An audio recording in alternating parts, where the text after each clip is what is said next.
It was a big rainy weekend here in California. I mean, we saw more rain here in probably the last 3 days than we've seen here in maybe the last 3 months. That's the way it's been past the last couple of years. Didn't see it, but I heard it. You Netflixing in bed all day? Yes. Pretty much.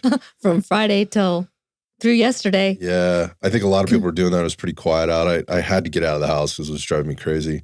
And it was wet. And the other thing that's going on here in California specifically is it's really cold. And obviously, whenever we get that combination, first off, we need rain. We need water.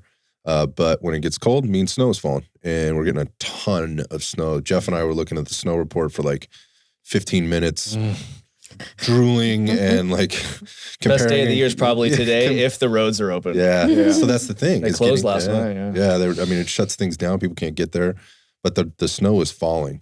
I think they got 30 inches in 24 hours. I'm ready to. Yeah. Yeah. And this was the second part of that storm. They got, I think, 6 inches, 8 inches on the first run. So a lot. Wow. Yeah. I mean, this at this point in the year, that's a lot, right? And the trick here in California is it has to stay cold.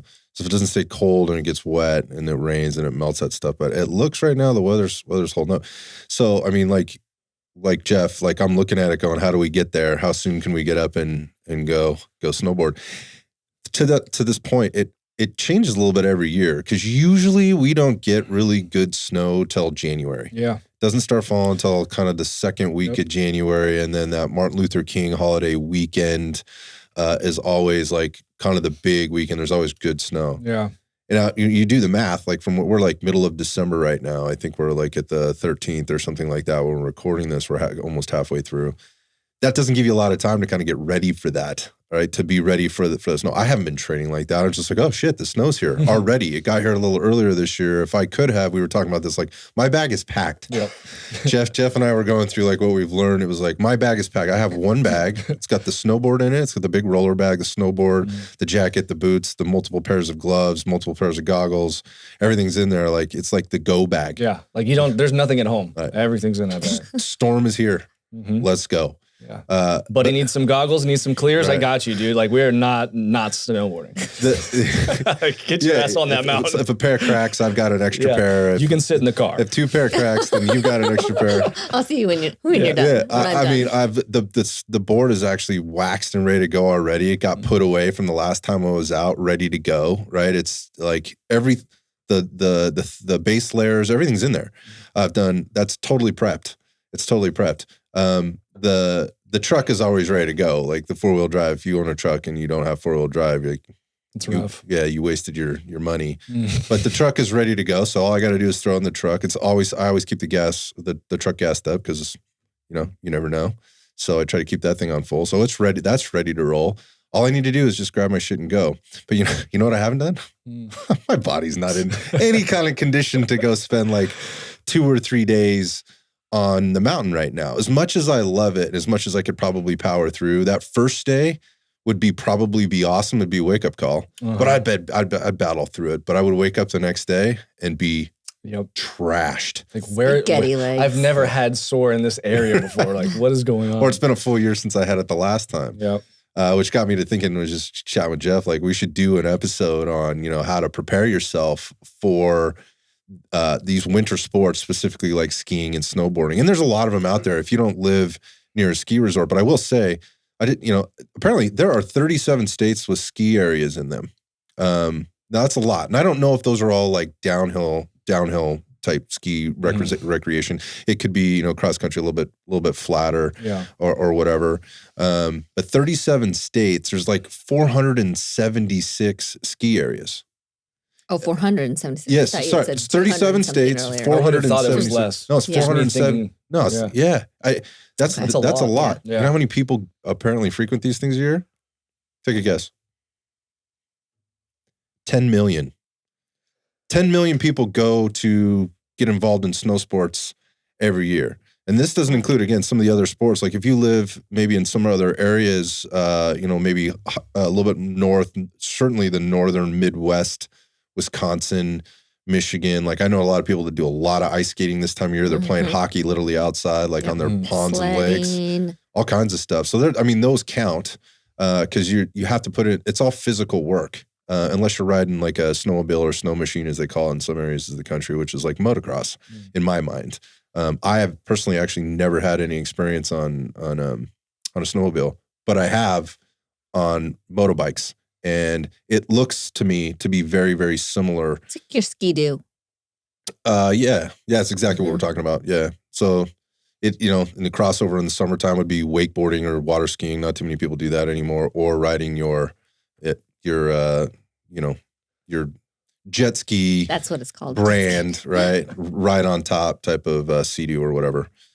Anyways, going back to the winter stuff, the point of this being like 10 million people in the course of the next few months. And that's another good point to look at here, that all this activity happens generally in a very concentrated time period. And that's one of the things, Jeff, you brought up, that apparently we can already ski here in like the Tahoe area of California. I mean, they were probably making snow, but that's shit snow. And not very many people are doing that. But between the months of January and March, like, let's just say a fraction, we took a fraction of that. And California has a really, really large population, and we're drawing from a lot of other areas because we have some premier ski resorts here. Let's say that's a couple million people, and I'm sure it is. I didn't do that research to know. If it's a couple million people that are coming in there over a couple of months' time, obviously there's a lot of people that are getting out there that haven't been doing a lot of activity, haven't been training at all. There's going to be a lot of beginners.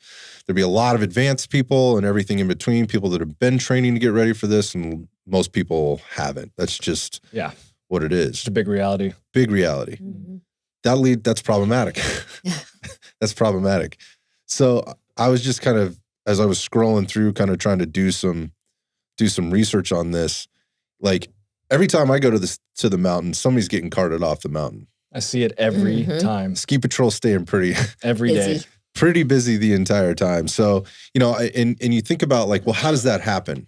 Right? Well, I think there's a few ways that happens. One, it's a non-contact sport most of the time. Most of the time. I was going to say, back in the day, I remember people didn't wear helmets and those types of things. Oh, dude, that was me. Like, until I actually had my daughter, like, I would go straight ahead, knuckle dragging down through the trees, no helmet on my head, never even thought twice about it. And then, my daughter was born, it was like this instant, like switch that goes off. It's like a lizard brain goes off. Like, what the fuck are you doing, man? Like, there's risk here. Like, put a fucking bucket on your head. And so did that. But yeah, sometimes it does become contact. Again, you get this concentration of people in one place at one time. Some know what they're doing, some don't. I was going to say, yep. And accidents happen. Yeah. And accidents happen. So sometimes there is contact out there, but most of the time it's not. Hopefully not. Yeah. Most of the time it's not. So that's how things are happening. But as people are getting hurt up there, again, going back to some of the stats I was looking up, this was pretty frightening. It's like, hold on, let me pull this up. So it's the fatality amount was kind of crazy to me in terms of how many people actually die every year. So in the U.S., there are an average of 37 fatalities per season, and not, this doesn't include, but 31 catastrophic injuries per season. So, man. So this 37 people are dying up on the mountains, or I wonder if they're getting stuck in a tree out of well. How many people? Well, we said the 10 million visits. So that could be multiple visits by the same people, but 10 million visits per year. Over 37 states, there's 37 fatalities. So about like one fatality per state or something like that. Yeah, something like that. But again, I don't know how many of these are like downhill things versus like somebody has a heart attack, maybe cross-country skiing, or stuck in falls into a river and drowns or something like that. I mean, there's all kinds of stuff that can happen up there, and I don't want to beat this up too much. But of those catastrophic injuries, now we're talking about people like breaking bones and tearing ligaments and having head trauma from, any number of things. Again, whether they're contacting the ground, they're getting a non-contact head injury, which can happen. The contre coup, right? Where the brain effectively is being bounced around inside the skull and creates a bruise and creates all kinds of issues coming down the line. But again, then there's the other stuff that happens. Like, well, maybe I didn't have a catastrophic injury, but I'm messed up. Like, I'm not right, and I've done that. Like, I've eaten shit enough times where, the rest of my ski weekend was hampered, or I went months and months and months with with something. My low back had already been an issue, and I re-aggravated that or whatever else. Scorpion. Yeah, but I just want to go back. Like, okay, so yeah, scorpion. But all right, so the snow is falling. I've got all this really expensive gear. I've got I like being comfortable. I hate being wet and cold. So I've done all this prep work. I've put a lot of finance into buying all this gear. It's already prepped. It's already ready to go, to the extent that I could just throw it on and all I got to do is pay for a lift ticket. Now lift tickets. Jesus. Cece had a heart attack the other day when I pulled those numbers up. She's like, "Well, how much is a lift ticket to go to like Mammoth?" I goes, "It's probably about $250." She's like, "No." And I looked it up, and like that's what it is for a day. It's like $250 to go to a place like Mammoth to spend a weekend. Now, granted, it's a great big mountain. There's a lot of great snow out there and whatever, but that is an investment, dude. It is definitely an investment. It's not like it's for your working class family for anymore. One day. Yeah, well, and that's why buying this pass, where you can get this, and you might not use it, but I mean, if you went up 3 times, 3 days in a row at $250, you're looking at basically the pass, right? Show me where to sign. Exactly. Yeah, but at the same time, can you last this 3 days? Yeah. For me, that's the thing. So the point I'm trying to make here is we're getting into like how to prep yourself for this is you make all this investment in time. You want it, you book the trip for the family, you rent the Airbnb or you get the hotel, the resort, you get your friends you pack them all up in a car, right? You get up there, you battle the snow, you battle the traffic, you've made financial time, energy investments, and you can't enjoy your fucking time because you or somebody else in your party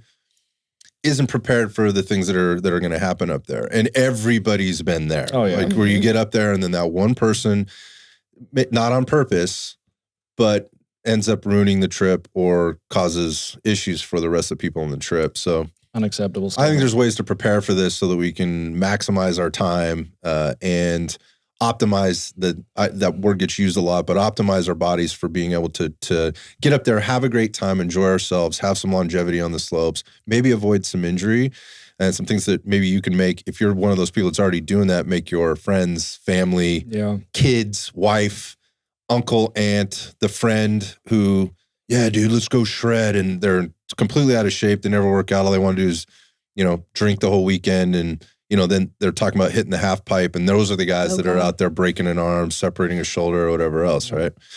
Bro. So, with that, the other thing with this is like it's snuck up on us, right? So it's not like I haven't really been planning for this.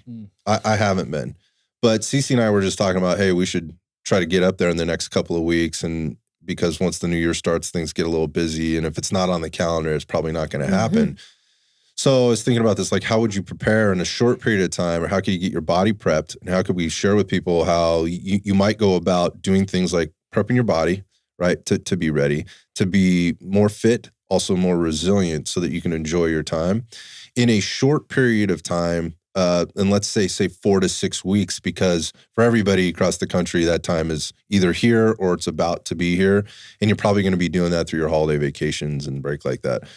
So let's break it down. I mean, when you think about it, like what do I need outside of my general fitness to be prepped to have a solid day or solid weekend or solid 3-day weekend or whatever, let's call it holiday, on the slopes? I mean, what comes to mind for you? How would you guys prioritize it?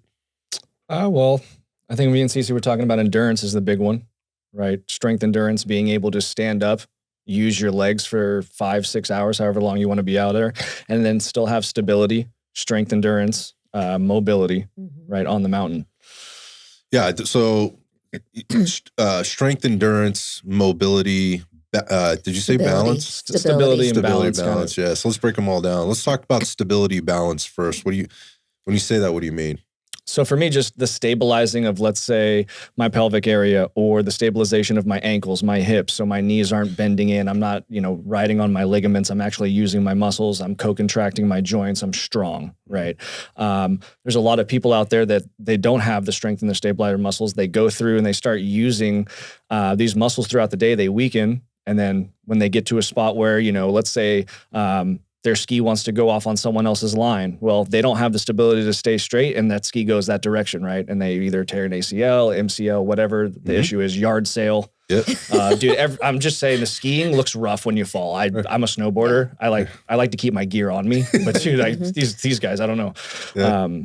Yeah, you're right. Absolutely. Because you're talking about skis versus snowboarding. So when you're talking about skis, you have two independent open areas, like your two skis versus a snowboard where your feet are attached to one board. Right. So when you're skiing, you're kind of looking at more of lower body injuries where, don't get me wrong, you can definitely still break a wrist and an arm, but whereas you're snowboarding, it's more of low back or upper body issue now when you're going to brace yourself for a fall or learning how to fall on that snowboard. Because you're fixed, you're all closed up, right? And a lot of head injuries as well on the snowboard. People catch that front or back edge as they're going front side and eat down the hill. I was going to say, I think the other thing with snowboarding versus skiing, and I could be wrong because I don't snowboard, I've always skied, but the snowboards, you're completely fixed into your board, whereas the ski, you can set the tension. So if you do take a spill, then the ski could potentially pop off. Because you kind of want it could be problematic. You want them to, but at the same time, you don't that doesn't always happen. And you don't want to have the ski attached to you because it can start going and contorting yourself. That's why they do that with the snowboard. It really doesn't have that effect. The only way to know that is if you get up there enough and you play around with that tension to know when you go down, it doesn't just come off on maybe a slight fall versus a major fall. That's the issue too. Yeah, so you're renting skis, you're borrowing somebody else's gear, or whatever else. Skis are very, very finicky. I mean, you have to have your own boot and mold it and all that. I mean, to really have a nice setup. I mean, you can easily rent a board and kind of get out there, but for skis, they're very finicky. Yeah, again, it just goes to show there's just not a lot of thought that goes into this. But I want to go back to the stability piece and balance piece. The differences between the skiing and the snowboarding, obviously, you guys just sort of highlighted those, but there's a ground force reaction piece that happens there as we get into strength and your body's ability to respond and adapt to, it's very dynamic. So the terrain changes, right? The impact changes depending on where you are in your day, where you are on the mountain, what the weather happens to be or have changed to. I mean, we can probably all relate to, if you've ever been, you relate to this.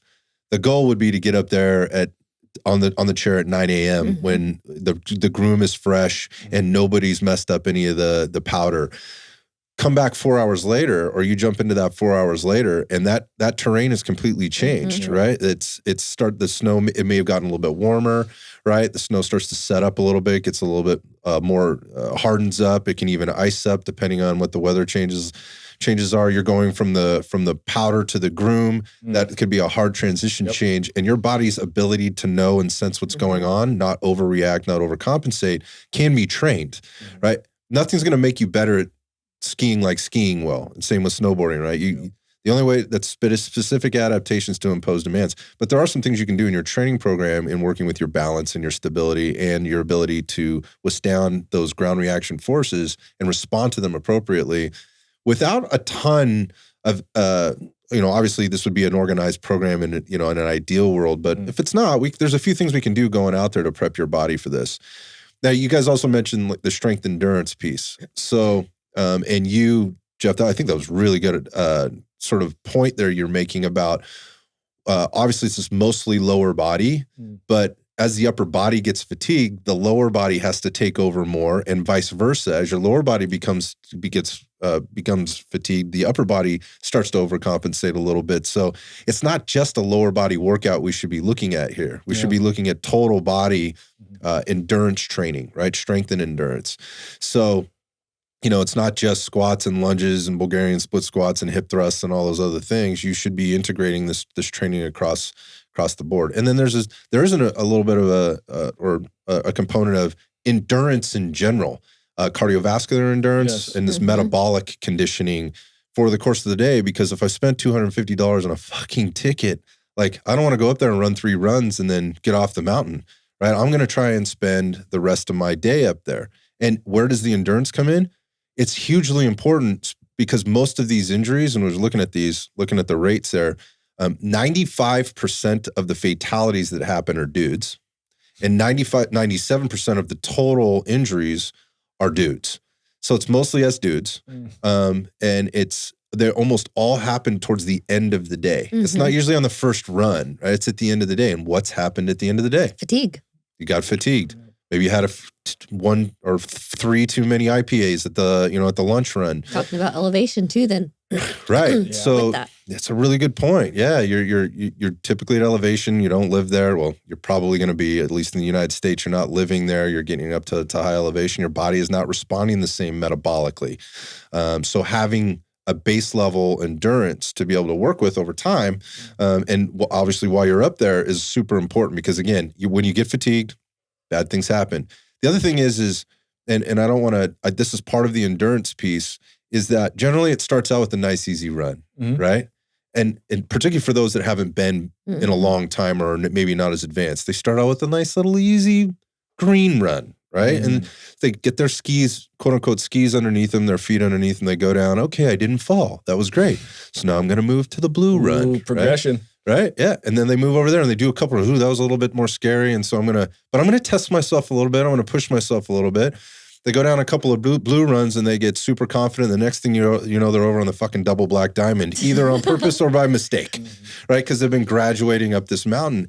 And this is where you start seeing the ski patrol with the snowmobiles and the sleds, and they're pulling people off the mountain because people have progressed while also fatiguing themselves out, and they get to this point. So prepping for all of this can be done. And so again, you guys just hit on a couple of things. So strength, endurance, balance, and stability, being able to prep for that ground reaction force.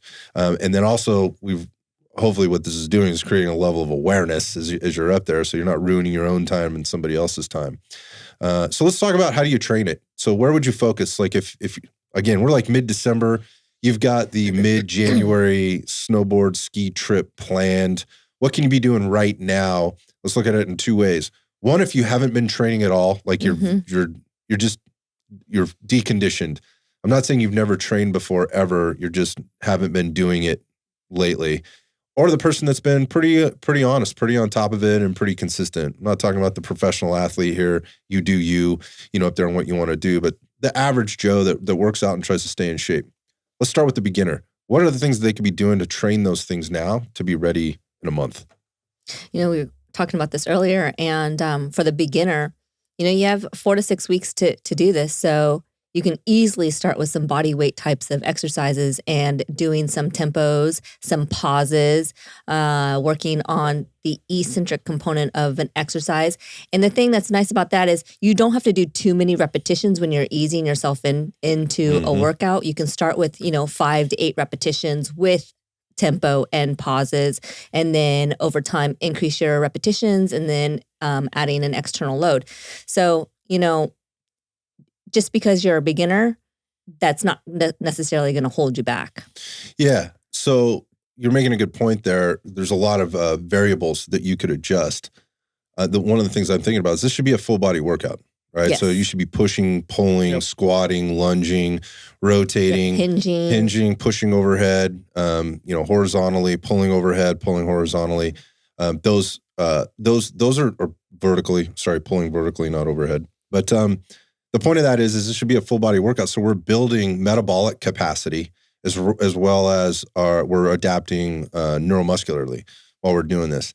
And you don't have to necessarily I know what people think of, but you said endurance. How is this helping me? I don't want to be worn out. You're building endurance and strength at the same time. Mm-hmm. That's part of it. At some point, the power curve on how much endurance you build with your specific strength training is going to change. It's going to diminish as your body adapts. And that's when you can add in a little bit more. But if you have a short period of time, get yourself going on a full body weight or very lightweight, think strength, because you will be building endurance while you're building that strength. So 3 sets, maybe 5 to 8, 5 to 10 repetitions. Yep. Move on to the next one. You could do those, do a set, take a rest, do another set, take a rest, do another set, take a rest, and move to the next exercise. Or you could stack it. So you could do what we call vertically stacking it, where let's say I was going from my squat to my push to my pull to my hinge, or some variation thereof. I could do my set 5 to 8 of my squats, move to my push. Yep. First set 5 to 8, then move to my hinge. First set 5 to 8, then move to my pull. 5 to 8, and then go back to the top to my squat again and go through 3 rounds of that.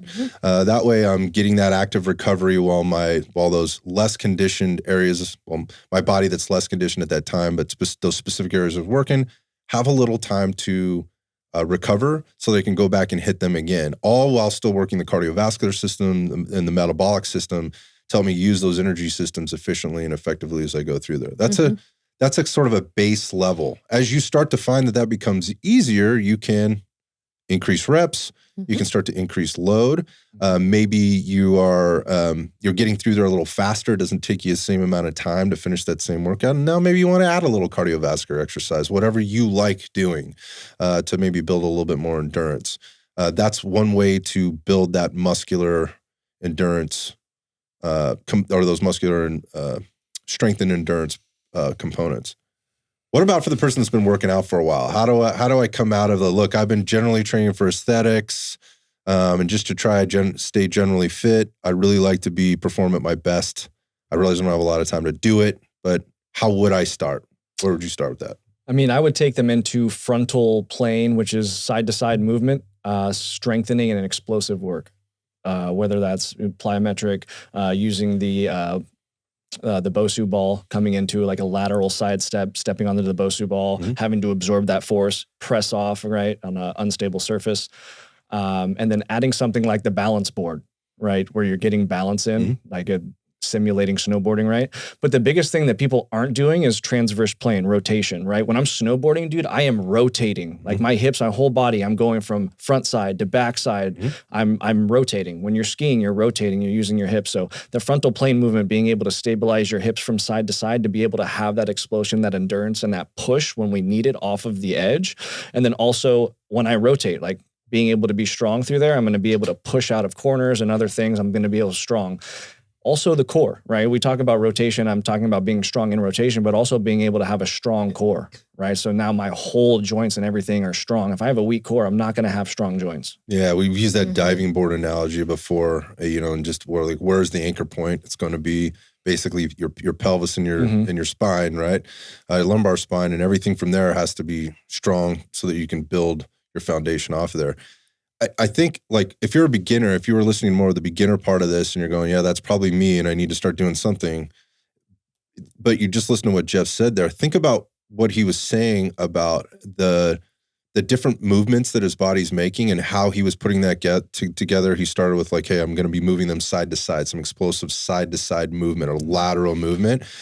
Effectively, what you're doing on the mountain all day is you have to be able to resist, absorb, and absorb forces, right? And then you also have to be, if you're skiing, depending on like maybe you're cross-country skiing or whatever, you also have to be able to produce force. So it's about reducing force, absorbing force, and then producing it at the same time. If you're riding in the park, you're producing and reducing the whole time, right? Those are the... If you see professionals, like they're pumping, they're using that body. Like you can see them. They look different than other people, right? You can tell people on the mountain that know what they're doing and know how to use those forces and use that energy. Use their body, And all those movement patterns, the planes of movement you just mentioned, are being used constantly.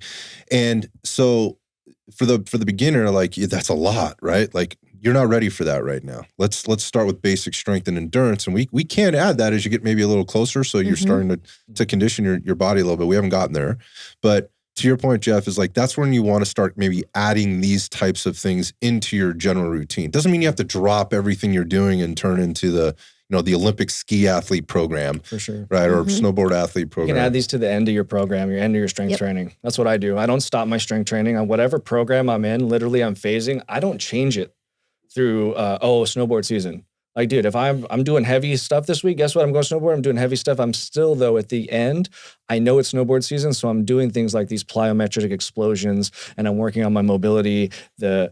Your knees rotate, just if anyone didn't know that. They don't just hinge, they rotate. So like working on tibial rotation and things like this, my ankle stability, and just constantly having this resilience in these areas is what sets me up for having a good year.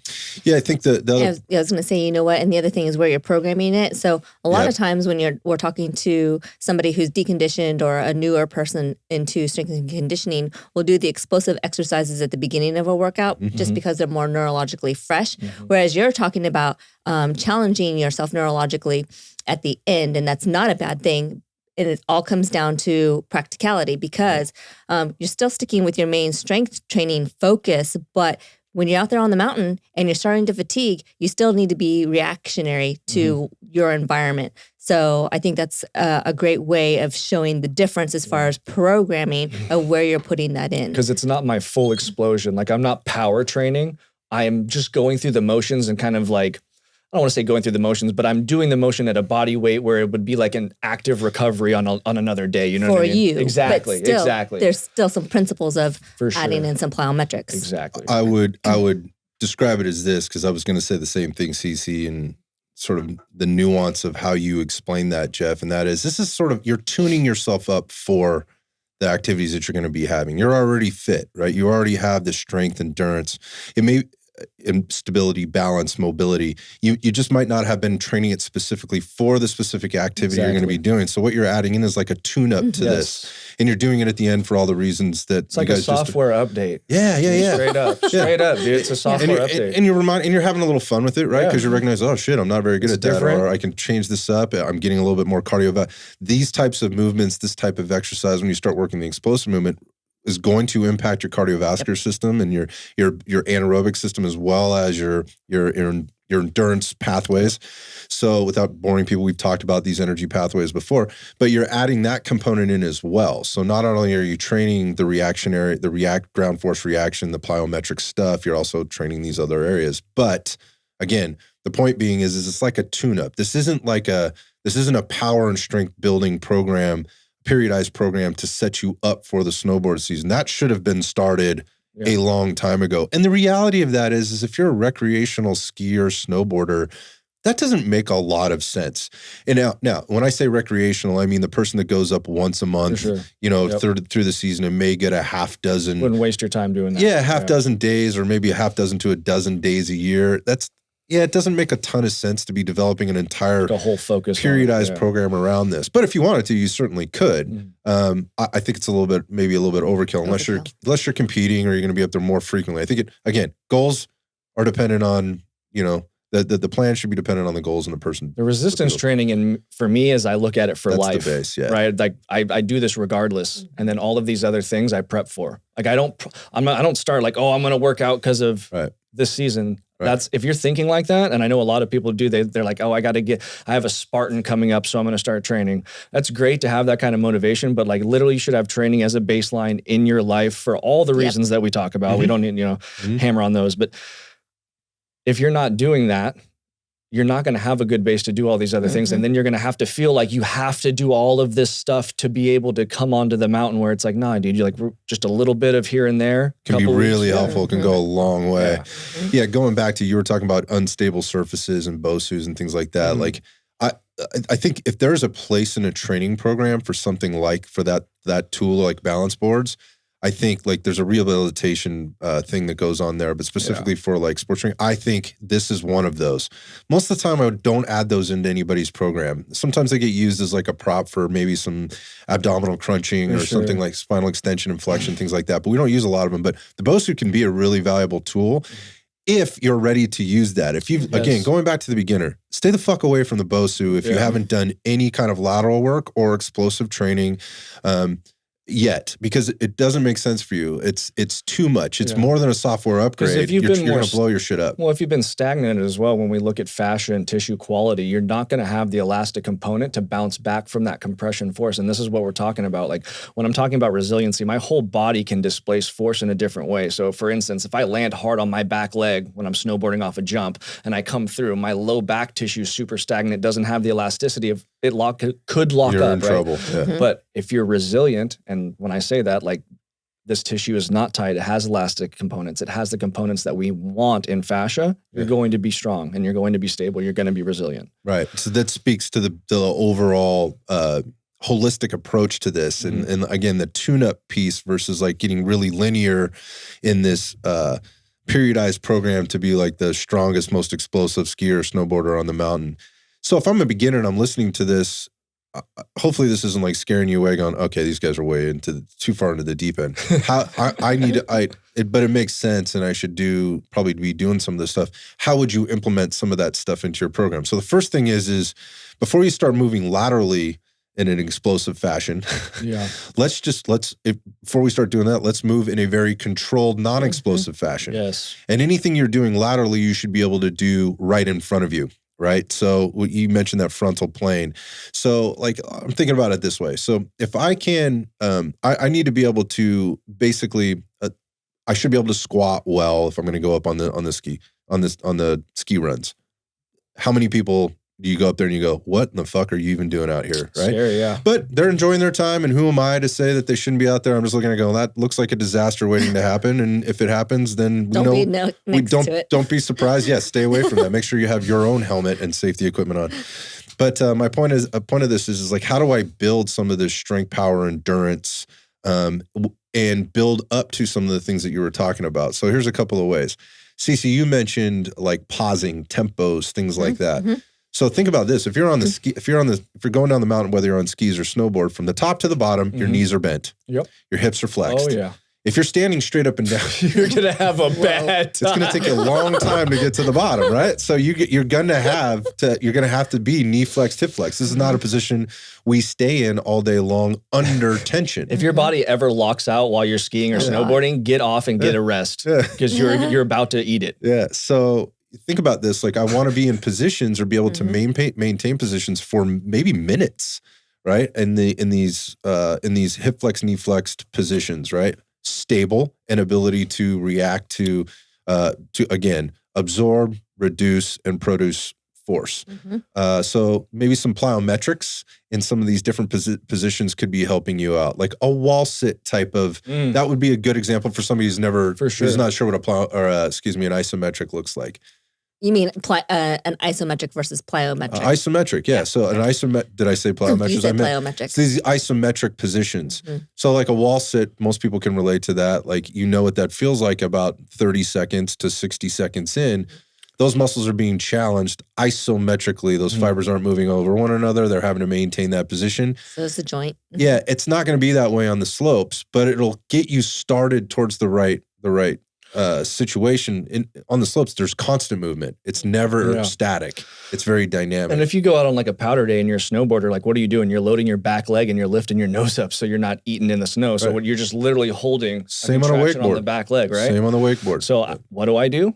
I literally will do like Bulgarian split stance, like dumbbell isometric. Get on the box, get into that end range and just hold 30, 45 seconds. Yep. You can do them in multiple, like you can do it at the end range, mid range, up top. You can go in transverse, whatever you want to do, whatever position you're going to be strongest in that position, you'd probably be a little higher than depth, the hip above the knee, and you would just hold that contraction. Yep. It's great. It's a great way to look at it. If you wanted to spice it up a little bit, now let's start adding a little bit more plyometric or dynamics to the thing. You could get yourself up like on maybe a short box or even a step, 6 inches or even a little bit higher, maybe as much as 12, depending on your specific situation and who you are, and step off into that and land in a very stable hip flex, knee flex position. So when as quietly as you possibly can. Exactly. So you're picture yourself standing up on a box. You're 12 inches on maybe it's your bench in your garage. You step off. You're not jumping off. You're stepping off. Your feet hit the floor simultaneously. You drop into your power position, squat position, hip flex, knee flex position, however you want to look at it. And once you're there, you hold that position for, 5 to 10 seconds. So now I'm holding that isometric tension. And I can do that repeatedly. So I'm training that stretch reflex that's happening in the body, specific to like what plyometrics would be. And we spent a little bit of time talking about plyometric training on the show before. Should probably do an episode on some more specifics there, but I'm dropping into this position and I'm holding it. Yeah, I'd say, so if you're wanting to train the stretch reflex and you're dropping into the position, you're holding it 5 to 10 seconds and then you're exploding out of it. So then you could be doing a vertical jump up. You're prepping it in this. This is what I'm working up to. Slow build. This is what I'm working up to. We start with some isometrics. Now we're working some depth jumps, right? Where we're dropping down into the position before we start exploding. Getting the body used to absorbing. Yeah. And when I look down, my feet should be exactly where they would be like in a squat or, maybe more specifically like on a snowboard or your set of skis. Same width, same whatever. Like ideally that's where you're going to drop to. Yep. Pay attention to that. Like, cause that's, you're training that motor control, like where's my body in space? And that'll help with that proprioception. So dropping into there and holding that, you do that, you're going to be sore if you've never done those before. Those are you're going to feel those the next day in a different kind of way. And then over time, maybe add a little bit more of that in, maybe a little deeper drop into that squat or that power position. And then to your point, CC, hold that for 5 seconds and then jump out of there, explode up into a vertical jump to train the power. But this happens over time because what you're doing through the isometrics, through the strength and endurance training, through the isometrics, then through that dropping into that squat, you're training the neural system and you're training the muscular system and the connective tissue to be able to Jeff's point, be resilient to this. If you just start doing this and you haven't done any strength training, be prepared for your knees to fucking hurt the next day. Be prepared for your ankles to be very sore. Be prepared for your feet to hurt. Be prepared for your low back to hurt. Create some tendinopathy in your ankles or your knees. That's the quickest way to ruin your ski or snowboard season before it's even started. So don't get too carried away. But those are ways you can start to build up into more of the things Jeff was mentioning before, which is that dynamic lateral movement with the twisting, the rotating, the coiling, and some of the maybe a bit more explosive stuff. And to his point, adding it at the end. I don't know if there's anything else to really bring to the table here. I mean, we're not writing a ski and snowboard program today. It's just things to think about as we're getting into the last, few weeks before people start going out there and getting at it or getting after it. But anything else that comes to mind for you guys? I mean, you could train your wrist to have more extension, flexion, more resilient. Just your upper body, practicing how to fall down. Yeah, not sticking your arm out. Yeah. No fosh, falling on an outstretched hand. Yeah. No fosh. From an injury prevention perspective versus a performance perspective? Just learning how to fall. Yeah. It's not a bad idea. Just, again, you're going to you might not do a lot of falling. I mean, going back to the dudes that have 95% of the fatalities and 97% of the injuries that happen up there, it's generally because they're taking more risk, right? And they're taking more risk for a couple of reasons. One, because it's testosterone driven, like ego driven shit. The other thing is they're unaware and they think they're better than they should be, whether there's ego or anything involved in that anyways. They're just less risk averse. They're taking bigger chances. If you're doing that, you're going to fall down. And again, going back to the terrain changes, the conditions, they'll change as you're out there. You got to know how to fall. Yep. And, you see the people that fall, as hard as they fall, they can jump right back up, or at least it looks somewhat like graceful. All of a sudden they're tumbling and they just pop up out of nowhere. Like, ooh. That person's fallen down before. I mean, that's one of the things you learn in jiu-jitsu. You learn how to fall down. Judo, you learn how to fall down. Volleyball, basketball. You learn how to fall down on hard surfaces. So think about that. We're not gonna have a lesson on falling down, but learning how to fall down, pushing yourself up, resisting that falling backwards, resisting that falling forwards. I mean, one of the easiest things you could think about would be doing more of a plyo type push-up, or when we were talking about the dropping off the box into the squat or into the power position, you could do the same thing for your upper body from a push-up position. Start from your knees, fall into the push-up, learning how to reduce forces. Those are all things you can do to maybe help with the injury prevention. But if you're going fast enough, right? And that's not going to matter. Yeah, and that surface. I mean, your bottom line is we already know however many people get hurt up there every year. You do this long enough, you're probably going to get hurt. We're just trying to help you get to a point where you can really enjoy yourself, maybe reduce your risk of injury, and have as good a day on the third day as you're having on the first day.